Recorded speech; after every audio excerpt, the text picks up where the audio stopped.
आज रविवार था, इसलिए मुझे अपने सुबह के ध्यान के बाद विचार आया कि आज तो मैं सद्गुरु के द्वार जाऊंगी। तो ऐसा विचार करके मैं सूर्य उदय के दर्शन किए और फिर मैं नीचे आई, और फिर नीचे आकर के तैयार होकर के मैं घर से निकली और बस में बैठ गई। तो बस में बैठे बैठे मैं गंगा सती के भजन सुन रही थी।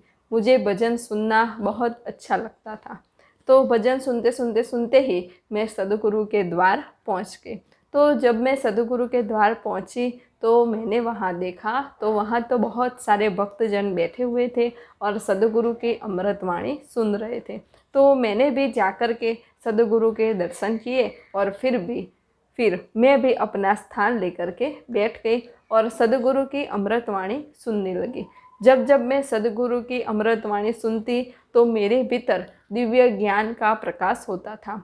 जो कोई साधक, जो कोई मनुष्य सद्गुरु के द्वार शुद्ध और पवित्र भाव से जाता है और सद्गुरु की दिव्य अमृतवाणी शुद्ध भाव से सुनता है तो उसके अज्ञान भरे मन में ज्ञान का दीपक प्रकट होता है। उसके अंधेरे भरे मन में एक प्रकाश की किरण जाग उठती है।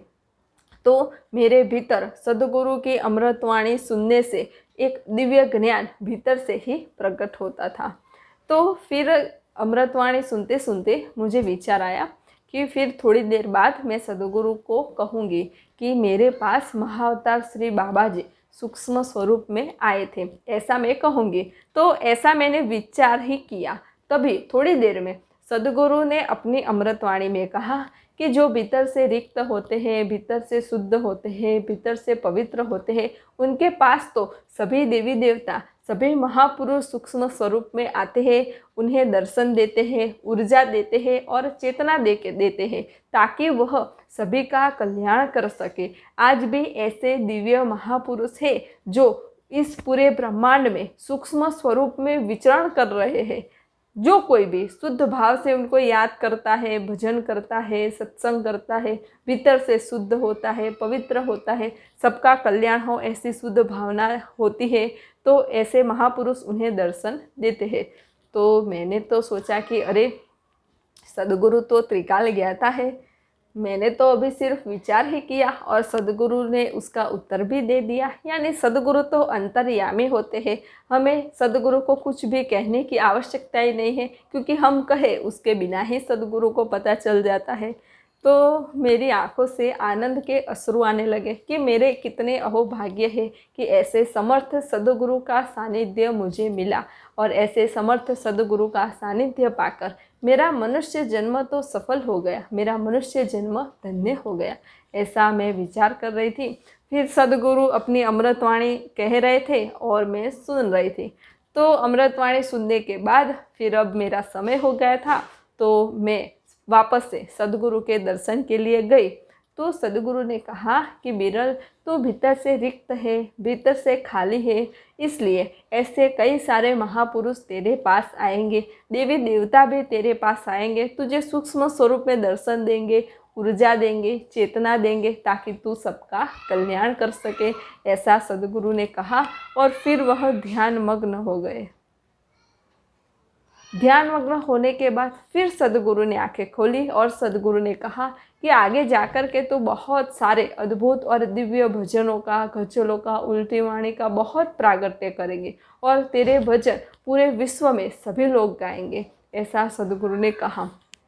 तो यह सुनकर फिर मुझे विचार आया कि मैं कैसे भजनों का प्रागट्य करूँगी। मुझे तो कोई भजन ऐसे होते हैं जो अभी समझ में भी नहीं आते हैं, और मैं कैसे भजनों का प्रागट्य करूँगी। लेकिन कहते हैं ना कि सद्गुरु का वचन कभी मिथ्या नहीं होता, सद्गुरु जो कहते हैं वह होता ही है। तो सद्गुरु ने मुझे तो बहुत पहले कह दिया था कि तू ऐसे भजनों का प्रागट्य करेगी, लेकिन उसके 4 साल बाद मैंने भजनों का, गजलों का, उल्टी वाणी का प्रागट्य किया। यानी सद्गुरु की वाणी तो हमेशा सत्य ही होती है। तो जब मैं कबीर साहब के भजन सुनती, उनकी उलटवाणी सुनती, तो मुझे उनकी उलटवाणी समझ नहीं आती थी। मैं सोचती थी कि ऐसी उलटवाणी उन्होंने कैसे लिखी होगी, किस कक्षा में जा कर के लिखी होंगी, ऐसा मैं सोचती होंगी। और फिर उस समय सिर्फ मैंने एक संकल्प किया था कि मुझे भी ऐसी उलटवाणी लिखनी है। ऐसा मैंने संकल्प किया था और उसके 5 या 6 साल बाद मैंने उलटवाणी का प्रागट्य किया। तो कहने का तात्पर्य है कि सद्गुरु के सानिध्य में हम जो भी शुद्ध और पवित्र भाव से संकल्प करते हैं वह सारे संकल्प हमारे पूर्ण होते ही है। मैंने सद्गुरु के सानिध्य में जो भी शुद्ध भाव से संकल्प किए वह संकल्प सारे मेरे पूर्ण हो गए। तो सद्गुरु की अमृतवाणी सुनकर फिर मैं सद्गुरु ने जो कहा वह भी सुना और फिर मैं सद्गुरु के दिव्य दर्शन करके फिर मैं घर आने के लिए निकली और फिर बस में बैठ गई। तो बस में बैठ कर के मैं वापस से सद्गुरु की अमृतवाणी सुनने लगी, क्योंकि मुझे सद्गुरु की अमृतवाणी सुनने से अपने भीतर से एक दिव्य ऊर्जा और चेतना के स्पंदन मिलते थे। तो सुनते सुनते मैं घर आ गई। घर आकर के थोड़ी देर मैंने आराम किया। आराम करने के बाद फिर शाम हुई 5 बजे। तो मैंने सोचा कि अब शाम का ध्यान कर लेती हूँ, थोड़ी देर ध्यान में बैठ जाती हूँ। तो फिर मैं अपनी दूसरी मंजिल पे आई और फिर आंखें बंद करके ध्यान में बैठ गई। आज सद्गुरु के दर्शन के बाद मुझे अपने भीतर एक दिव्य ऊर्जा और चेतना का अनुभव भी हो रहा था। तो ध्यान में बैठते ही मुझे अपने सहस्त्रार चक्र पे दिव्य ऊर्जा का अनुभव हो रहा था। मेरे सहस्त्रार चक्र पे जहाँ हम चोटी बनाते हैं वहाँ ऊर्जा गोलाकार घूम रही थी, ऐसा मुझे अनुभव हो रहा था। तो उसी ऊर्जा पे मेरा ध्यान था। तभी मुझे अपने भीतर से शंखनाद सुनाई देने लगा, जैसा कि मंदिरों में बजता है। कई सारे लोग तो घर पर भी बजाते हैं शंख। तो ऐसा ही शंखनाद धीरे धीरे धीरे मेरे भीतर से बजने लगा।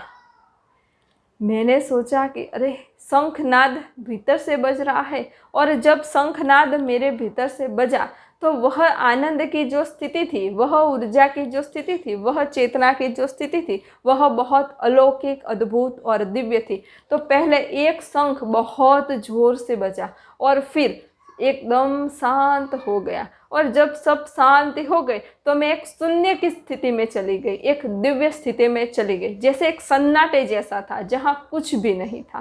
तो ऐसी दिव्य स्थिति में चली गई। फिर वापस से शंख बजा, फिर वापस से शंखनाद हुआ और फिर मैं उसी शंखनाद को सुन रही थी।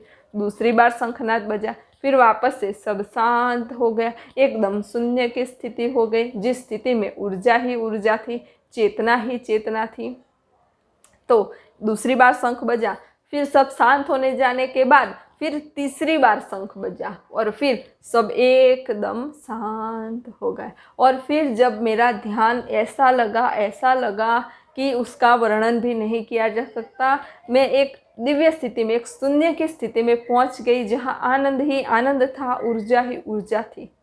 और फिर 7 बजे मेरी आँख खुली और फिर आँख खुलते ही मुझे इतना अच्छा लग रहा था, इतना अच्छा लग रहा था। और मुझे तो ध्यान में से उठने का मन ही नहीं कर रहा था। मुझे ऐसा लग रहा था कि अभी 2 घंटे ध्यान में बैठ जाओ, इतना मुझे आनंद आ रहा था। तो आज मुझे 3 बार अपने ही भीतर से शंखनाद सुनाई दिया। पहले मुझे घंटनाद भी सुनाई दिया, बंसरीनाद भी सुनाई दिया और आज मुझे शंखनाद भी सुनाई दिया। यानी जो नाद मंदिरों में बजते हैं वह सभी नाद मुझे अपने भीतर से सुनाई दिए। यानी हमारी देह भी एक मंदिर है और इस मंदिर में भी परमात्मा विराजमान है।